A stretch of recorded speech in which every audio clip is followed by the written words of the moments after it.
이번 북극 한파의 영향으로 미 전역이 냉동 상태에 빠졌을 때 전기차의 배터리 방전이 쉽게 일어나 일대 혼란이 일었습니다. 전기차 판매량이 주춤해지고 하이브리드 차량 판매가 치솟았는데 또 다른 대안으로 수소 에너지에 대한 관심이 되살아나고 있습니다. 계속 환경의 위협은 거세질 전망이기 때문입니다. 2023년 10월에 바이든 행정부는 수소 생산을 위해 70억 달러를 책정했으며 12월에는 수소 생산에 대한 세금 공제 청구를 제안했고 거기엔 세금 인센티브도 포함되어 있습니다. 한때 미래에너지로 전기차와 수소차를 놓고 고심하던 10여 년 전 과거의 분기점에서 수소카드를 선택했던 회사들은 모두 실패한 패를 잡았던 것으로 여겨졌습니다.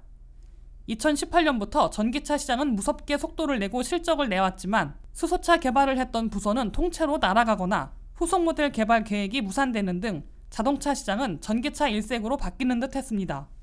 수소에너지는 공해가 없지만 천연가스에서 추출되므로 석유처럼 천연자원 의존도에서 자유로울 수 없다는 점과 다소 비싼 생산 비용, 충전 비용이 비싸다는 점, 고압의 보관을 위해 둥그런 연료 탱크 모양을 유지해야 해서 자동차 설계에 어렵다는 점, 탱크의 수명이 15년 정도지만 어떻게 관리하느냐에 따라 금속이 깨지거나 찢어질 위험이 있다는 단점이 있었기 때문입니다.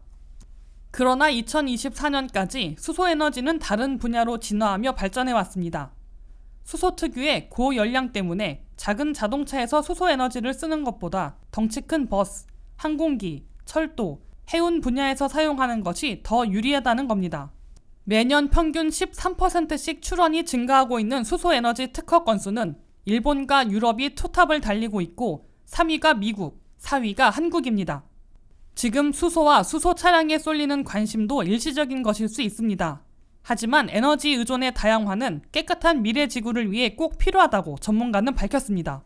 기후에 따라 추운 날씨에는 주행거리가 짧아진다거나 방전이 되는 전기차 배터리의 문제점을 고쳐가는 기술력의 발전이 빠를지, 충전소를 전국에 세우는 것처럼 수소연료 전지차에 필요한 인프라가 마련되는 것이 더 빠를지 주목되고 있습니다.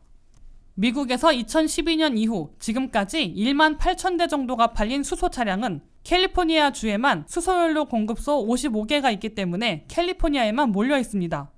한국에선 2019년 기준으로 2,955대가 판매되었으며 29개의 충전소를 가지고 있습니다. 미국이 수소에 한 걸음 힘을 실는 것처럼 한국도 이미 수소차와 연료전지를 양대 축으로 수소 경제를 선도할 수 있는 산업 생태계 구축을 계획하고 있다고 밝혀 기대되고 있습니다. WKTV 뉴스 안혜린입니다.